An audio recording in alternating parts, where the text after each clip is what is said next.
Hello friends, welcome back to our channel நம்ம பெட்டி கடை. So இன்றைக்கி வந்து ஒரு லாங் வீடியோ தான் பார்க்க போகிறோம். ஸோ வீடியோ ஃபுல்லாக பாருங்கள், வீடியோ ஸ்கிப் பண்ணாமல் பாருங்கள். வீடியோ பிடிச்சிருந்தா மறக்காமல் லைக் பண்ணிடுங்க. அதை விட ரொம்ப முக்கியம், நம்மளோட சேனலை சப்ஸ்கிரைப் பண்ணி வச்சுக்கோங்க. ஸோ சித்திரை 1 அன்னைக்கு இந்த வீடியோ எடுத்தது. மார்னிங் அம்மா அழகாக கோலம் போட்டு வச்சுருந்தாங்க. காலையில் இந்த சூரியன் வெளியே வரதுக்கு முன்னாடி நாம் வெளியில் வந்தோமா, அப்படியே ஜில்லுன்னு காற்று ஜன்னலை சாத்திட்டு ஸ்க்ரீன் இழுத்து விட்டுட்டு படுத்து தூங்கு அப்படின்ற மாதிரி இருக்கும். ஸோ இன்றைக்கி 6:30க்கே எழுந்துட்டோம். பாப்பா வந்து எழுந்துட்டா, இல்லைனா நானும் இன்னும் நல்லா படுத்து தூங்கியிருப்போம். ஸோ அங்கங்கே பார்த்திங்களா செடிக்கு கீழே கோழி நின்றுட்டுருக்கோம். ஸோ எல்லா கோழிங்களும் ஒன்று அசம்பிள் ஆகிட்டு எந்த ஏரியா உனக்கு எந்த ஏரியா எனக்குன்னு பிரிப்பாங்க போல் இருக்குது. மௌத்தில் வைக்கக்கூடாது. இன்னைக்கு வந்து தமிழ் நியூ இயர் தமிழ் புத்தாண்டு. தமிழ் புத்தாண்டு வாழ்த்துக்கள் சொல்லு.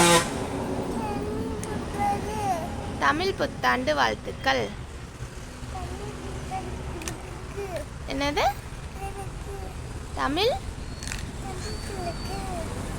மார்னிங் 6:30க்கெலாம் எழுந்தாச்சு. இப்போ போய் வீடெல்லாம் மாஃப் போட்டுட்டு போய் கோழி வாங்கிட்டு வரலாம். ஸோ ஃபஸ்ட்டு போய் வீட்டில் மாஃப் போடலாம். ஃபிஷ் கடை கூட ஓப்பன் பண்ணிட்டேன்.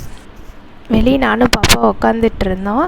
அப்போ பார்த்திங்கன்னா திடீர்னு இந்த சைட் திரும்பி பார்த்தா மீன் கடை ஓப்பன் பண்ணிட்டாங்க. அடடா, டைம் ஆயிடுச்சாட்டிருக்கு. அப்போ கோழி கடை எல்லாம் ஓப்பன் பண்ணியிருப்பாங்க, போய் வாங்கலாம் அப்படின்னு சொல்லிட்டு சீக்கிரமாக உள்ளே வந்துட்டு அம்மா ஒரு சொம்பு கஞ்சி தண்ணி கொடுத்தாங்க. அதாவது பழைய சாப்பாடு, அடுத்தது ராகி இதெல்லாம் போட்டு கஞ்சி கொடுத்தாங்க. ஸோ அதை நான் குடிச்சிட்டு இருந்தேன். பாப்பா பார்த்திங்களா ஆப்பிள் கட் பண்ணி கொடுத்துருந்தோம். ஸோ ஆப்பிள் சாப்பிட்டுட்டு இருந்தா.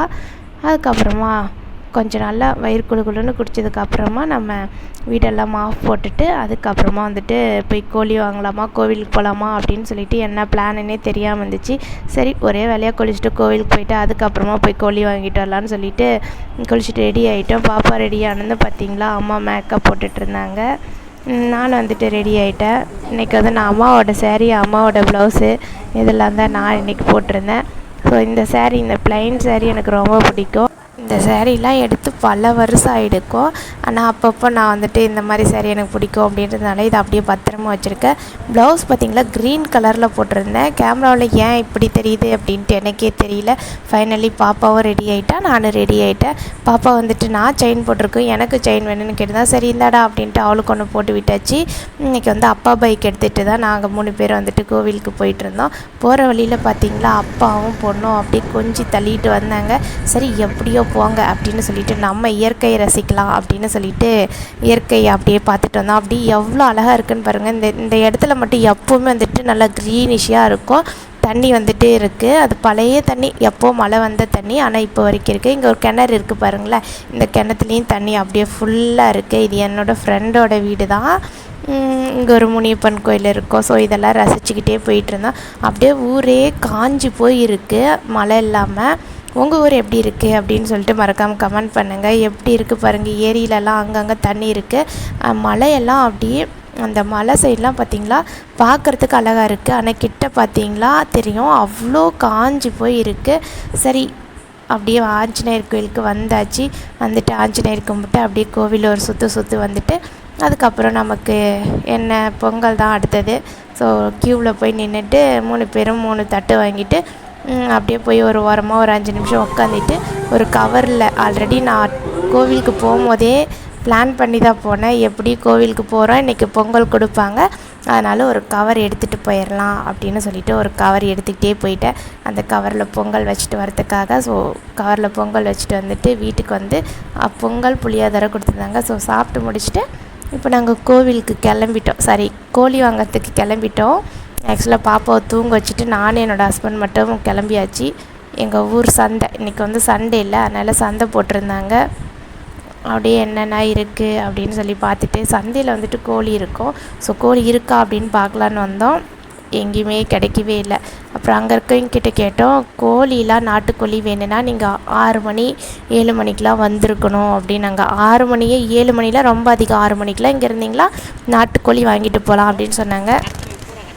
சரி, நம்ம வந்த டைம் பார்த்திங்களா ஒரு 10:30 மணி இருக்கும், 10:11 மணியே இருக்கும். அந்த டைமுக்கு தான் நம்ம வந்தோம்.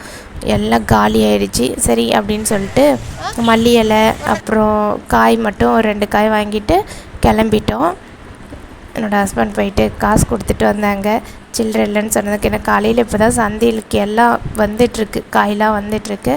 அடுத்து சரி கடையிலையே கோழி வாங்கிக்கலாம் அப்படின்னு சொல்லிட்டு ஒரு 2 கடையில் கோழி கேட்டோம். அந்த நாட்டுக்கோழி ஆனால் கிடைக்கவே இல்லை. அதுக்கப்புறமா கிராஸ் கோழி அப்படின்னு சொல்லி தான் கொடுத்தாங்க. வாங்கிட்டு கரெக்டாக வீட்டுக்கு வந்தோம். பாப்பா தூங்கி எழுந்திரிச்சிட்டா. சரி கையோடு போய் கோழி அறுத்துட்டு வந்துடலாம் அப்படின்னு சொல்லிட்டு பாப்பா நாங்கள் அப்பா 4 பேர் சேர்ந்துட்டு வந்துட்டோம். இங்கே வந்து இந்த புத்துக்கண்ணுக்கிட்ட தான் கோழி அறுப்போம். இது வந்து நாங்கள் என்னென்னு சொல்லுவோம்னா நாகருக்கு கோழி அறுக்கோம் அப்படின்னு சொல்லலாம். தலை மேலே தண்ணி போட்டதும் கோழி மண்டையாட்டிட்டான். இப்போ அவனை அறுத்துட்டு அதுக்கப்புறம் அங்கேயே கற்பூரம் வச்சு சாமி கும்பிட்டுட்டு கிளம்பிட்டோம். அப்பா வந்துட்டு ஃபஸ்ட்டு கிளம்பிட்டாங்க. அதுக்கு அடுத்தது இங்கே பார்த்தீங்களா அப்பாவும் பொண்ணும் பைக்கில் போனாங்க. பைக் மேடு ஏறவே இல்லை. அதை பார்த்துட்டு எனக்கு பயங்கரமாக சிரிப்பாயிருச்சு. சரி அப்படியே போங்க அப்படின்னு சொல்லிட்டு நானும் கொடுவாள் தூக்கிட்டு வீட்டுக்கு வந்தாச்சு. வீட்டுக்கு வந்ததும் கொஞ்சம் பசிக்கிற மாதிரி இருந்துச்சு. முறுக்கு எடுத்து சாப்பிட்லாம் அப்படின்னு சொல்லிட்டு சாப்பிட்டுட்டு இருந்தேன். பாப்பா வந்துட்டு அம்மாட்ட ஏதாவது ஸ்நாக்ஸ் கொடுமா ஐயா சாப்பிட்ணும் அப்படின்னு சொல்லி கேட்டால் ஃபஸ்ட்டு பாலை கொடுறா, அதுக்கப்புறம் உனக்கு ஒரு சர்ப்ரைஸ் அப்படின்னு சொல்லிட்டு ஒரு கையில் பின்னாடி வச்சிட்டு இருந்தாங்க. என்ன வாடா இருக்கும் நமக்கு தெரியாமல் சர்ப்ரைஸ் அப்படின்ட்டு சொல்லி நானே ஒரு நிமிஷம் யோசிச்சுட்டு இருந்தேன்.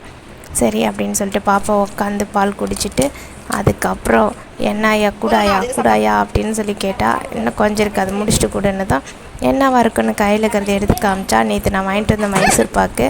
ஸோ அதை வாங்கிட்டு ஒரே ஓட்டம் ஓடிட்டா. நான் வந்துட்டு இன்ஸ்டாகிராமில் போஸ்ட் போடலாம் தமிழ் புத்தாண்டு வாழ்த்துக்கள் அப்படின்னு சொல்லிட்டு அதை பார்த்துட்ருந்தேன். ஸோ ட்ரெஸ் சேஞ்ச் பண்ணியாச்சு. ஆக்சுவலாக கோவிலுக்கு போயிட்டு வந்த உடனே ட்ரெஸ் சேஞ்ச் பண்ணிவிட்டு அதுக்கப்புறம் தான் வந்து மார்க்கெட்டுக்கே போனோம். இந்த கேப்பில் பார்த்திங்களா அம்மா மட்டன் குழம்பு, மட்டன் கிரேவி, மட்டன் வந்து செமி கிரேவி மாதிரி பண்ணியிருந்தாங்க. அடுத்து மட்டன் தண்ணி குழம்பு மாதிரி ஒன்று வச்சுருந்தாங்க. அதுக்கப்புறம் பிரியாணி வந்து சிக்கன் பிரியாணி, நம்ம அடுத்த கோழி பிரியாணி ரெடி பண்ணலான்னு சொல்லிட்டு என்னோடய ஹஸ்பண்ட் ப்ரிப்பேர் பண்ணிகிட்ருக்காங்க. பாப்பா அவ்வளோதான், இதுக்கு மேலே தூங்க மாட்டா. ஸோ என்னோடய ஹஸ்பண்ட் தான் இன்றைக்கி ஃபுல் சமையல். நான் வந்து தக்காளி வெங்காயம் எல்லாமே கட் பண்ணி கொடுக்கறது எல்லாமே நான் தான். ஆனால் சமையல் வந்து அவரோட இது. ஸோ அவர் மாஸ்டர் செஃப், நான் குட்டி செஃப். சொல்லப்போனால் நான் சும்மா எடுபுடி மாதிரி தான் வேலை செஞ்சிட்ருந்தேன். பாப்பா பார்த்திங்களா பட்டாசு வெடிச்சிட்டு இருந்தா. ஸோ நம்ம சமைக்கிறது வந்துட்டு ஈஸி, ஆனால் அதுக்கான ப்ரிப்ரேஷன் வந்து கஷ்டம். அந்த வேலையெல்லாம் வந்துட்டு நான் செய்யணும். அதை நான் கட் பண்ணி எல்லாம் ரெடி பண்ணி வைக்கிறத அவங்க 1 by 1 எடுத்து பாத்திரத்தில் போட்டு தாளித்து விடுவாங்க. அதனால் அவங்க மாஸ்டர் செஃப்பாக எல்லாத்தையும் கட் பண்ணி இந்த அளவாக பார்த்து வெங்காயம் இவ்வளோ, தக்காளி இவ்வளோ, பட்டை இவ்வளோ, கிராம்பு இவ்வளோன்னு மசாலா எல்லாம் கரெக்டாக அளவாக எடுத்து வைக்கிறது நாம். ஸோ நீங்களே பார்த்துக்கோங்க. ஸோ உங்கள் வீட்லேயும் இந்த மாதிரி தான் நடக்குமா அப்படின்னு சொல்லிட்டு மறக்காமல் கமெண்ட் பண்ணுங்கள். அதை விட முக்கியமான விஷயம் என்னென்னு பார்த்தீங்களா, எல்லாமே ரெடி பண்ணி எல்லாமே கிச்சன் ஃபுல்லாக க்ளீன் பண்ணி வச்சுருவேன். ஆனாலும் இங்கே சமைச்சு முடிக்கிறதுக்குள்ளே அப்படியே எத்தனை பாத்திரம் எப்படிடா இதுக்கெலாம் இந்த பாத்திரம் எதுக்குடா யூஸ் பண்ண அப்படின்ற மாதிரி இருக்கும். 4 கரண்டி இருக்கும், 4 பிளேட் இருக்கும், சம்மந்தமே இல்லாமல் 4 குண்டா இருக்கும். ஸோ இப்படி தாங்க எங்கள் வீட்டில் சமையல் நடக்கும் எங்கள் ஹஸ்பண்ட் சமைக்க ஆரம்பித்தா.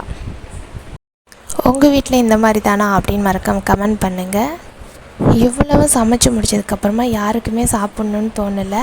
சரி நேற்று வாங்கிட்டு வந்து தேங்காய் பண்ணு இருக்குது, அதை வாங்கி கட் பண்ணலாம் கேக் மாதிரி அப்படின்னு சொல்லிவிட்டு அதை எடுத்துகிட்டு வந்து அம்மா வச்சுட்டு பிளேட்டில் வச்சு கட் பண்ணுங்க. யார் கட் பண்ணுறீங்கன்னா உங்கள் பாப்பா வந்து இது என்ன கேக்கா, நான் கட் பண்ண மாட்டேன், அட புட்றா வாடை நமக்கு கட் பண்ணலாம் அப்படின்னு சொல்லிவிட்டு happy birthday to you song பாடிட்டு கட் பண்ணிகிட்டு இருந்தோம்.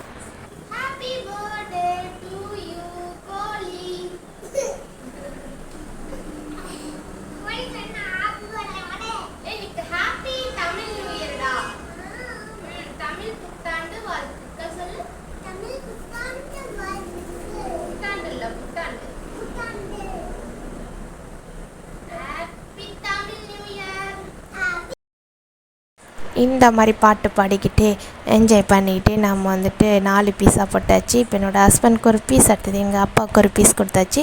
அப்புறம் மீதி இருக்குது அம்மா தம்பி இந்த மாதிரி யாராவது சாப்பிடுவாங்க. நான் வந்துட்டு இந்த ப்ரெட்டு, அடுத்தது இந்த தேங்காய் பண்ணு, இந்த மாதிரி ஐட்டம்லாம் எனக்கு பிடிக்காது. ப்ரெட்டு வந்து சாண்ட்விட்சு, ஆம்லேட் இந்த மாதிரி டோஸ்ட் பண்ணி சாப்பிடுவேன், எம்டியாக சாப்பிட மாட்டேன். அதுக்கப்புறமா ஒரு குட்டி தூக்கத்தை போட்டுட்டு ஈவினிங்காக வந்துட்டு செஞ்சு வச்சுருந்த பிரியாணி அப்போ தான் ஓப்பன் பண்ணி நான் தான் ஃபஸ்ட்டு போனி பண்ணேன். ஸோ செம்ம டேஸ்ட்டாக இருந்துச்சு. வெறும் பிரியாணி பீஸோடு வச்சு சாப்பிட்றதே வேறு லெவல் டேஸ்ட்டு. அப்பாவும் பொண்ணும் ஜாலியாக வெளியே வேடு பிடிச்சி விளையாண்டுட்டு இருந்தாங்க. அப்போன்னு கரெக்டாக எங்கள் பெரியப்பா வந்துட்டு ஜூஸ் வாங்கிட்டு வந்திருந்தாங்க, ஃப்ரூட் ஜூஸு. அதையும் நல்லா குடிச்சிட்டு அப்படியே ஜாலியாக விளையாண்டுட்டு இருந்தாங்க அப்பாவும் பொண்ணும். நான் வந்துட்டு உட்காந்து பார்த்துட்டு இருந்தேன். அம்மா பார்த்திங்களா இப்போ சாப்பாட்டுக்கு ஒயிட் ரைஸ்க்கு வச்சுருக்காங்க. தண்ணி வச்சுருக்காங்க, கொதிச்சிட்ருக்கு. ஆக்சுவலாக இன்றைக்கி வந்து எங்கள் கடை லீவ் விட்டுட்டாங்க, நல்லா தூங்கி ரெஸ்ட் எடுக்கலான்னு சொல்லிட்டு. ஆனால் இன்றைக்கி தான் அம்மாவுக்கு உட்கார கூட நேரம் இல்லை. கடை வச்சுருந்தா கூட கொஞ்சம் நேரம் படுத்து தூங்கியிருப்பாங்க. ஹவுஸ் ஒய்ஃபாக இருந்தாலும் சரி, ஒர்க்கிங் உமனாக இருந்தாலும் சரி, ஒரு நாள் லீவ் கிடைக்குதுன்னா அந்த லீவ் வந்து என்ஜாய் பண்ணவே முடியாது, ரெஸ்ட் எடுக்கவே முடியாது. ஆஃபீஸே போயிருக்கலாம்டா அப்படின்னு தோன்ற அளவு வீட்டில் அவ்வளோ வேலை இருக்கும். காலையிலேருந்து நைட் வரைக்கும் 3 வேளையும் சமைக்கணும் சுட சுட. அதெல்லாம் ரொம்ப பெரிய டாஸ்க்காகவே இருக்கும். இப்படி வேர்த்து ஊற்றிருக்கே அப்படின்னு பார்த்தீங்களா, ஏதோ ஒர்க் அவுட் பண்ணிட்டு வந்த மாதிரி இருக்குது. ஆனால் வீடு கூட்டணும் அவ்வளோ ஸ்வெட்டிங்காக இருக்குது. அப்படி வீட்டுக்குள்ளே அண்ணல் மாதிரி இருக்குது. ஃபேன் போட்டால் கூட அப்படி ஹீட்டாக இறங்குது. ஸோ எல்லா வேலையும் முடிச்சாச்சு, வீடெல்லாம் க்ளீன் பண்ணியாச்சு. நைட்டில் வந்துட்டு வீடு கூட்டக்கூடாதுன்னு சொல்லுவாங்க. ஆனால் நம்ம குட்டீஸ் வச்சுக்கிறதுனால கூட்டாமல் வந்தோமா கண்டிப்பாக ரொம்ப மோசமாக இருக்குது. காலே கீழே வைக்க முடியல, அந்தளவு மணலாக இருந்தது. ஸோ அதனால் வீடெல்லாம் க்ளீன் பண்ணியாச்சு. இப்போ பூ கொடுத்துக்கிட்டு இருக்காங்க, அந்த பூ தான் இப்போ போய் கட்ட போகிறோம். ஸோ எங்கள் அம்மா வந்து வாங்க வாங்க ஸோ அம்மா வந்து பூ கட்டுறதுக்கு ஒரு சில டிப்ஸ்லாம் சொல்லி கொடுத்தாங்க நேற்று தான். ஸோ நேற்றுலேருந்து கொஞ்சம் சுமாராக கட்டுற மாதிரி இருக்குது. ஸோ போய் கட்டலாம், அம்மா எடுத்துக்கலாம். என்னங்க சொல்லுங்கள், எங்கெங்க இருக்கீங்க? என்ன பாய் என்ன பண்ணிட்டுருக்க? சரிவா வெளியில் போய் பூ கட்ட போகலாமா? லைட் ஆஃப் பண்ணிட்டு வெளியில் போகலாம். எனக்கு அடுப்பில் க்ளீன் பண்ணியாச்சு, சாப்பாடு வச்சுருக்கேன். ஸோ சாப்பாடு வந்து ரெடி ஆகிட்டு இருக்கட்டும், நம்ம போய் பூ கட்ட ஆரம்பிக்கலாம். ஸோ இன்றைக்கி டே வந்துட்டு எப்படி தான் நல்லா மூக்க முட்டை சாப்பிட்டேன்னு சொல்ல முடியாது. கோழியெல்லாம் அறுக்கும் போதே சாப்பிட்ட மாதிரி ஆயிடுச்சு. ஸோ நல்லா காலையிலேருந்து அப்படியே ஆக்டிவாக அப்படியே பரபரப்பாக இருக்கிற மாதிரி இருந்துச்சு. நடுவில் ஒரு குட்டி தூக்கமும் போட்டாச்சு. ஸோ அம்மா வந்துட்டாங்களாட்டிருக்கு, ஃபங்க்ஷனுக்கு போயிட்டு பார்க்கலாம் வாங்க. வந்துட்டாங்க.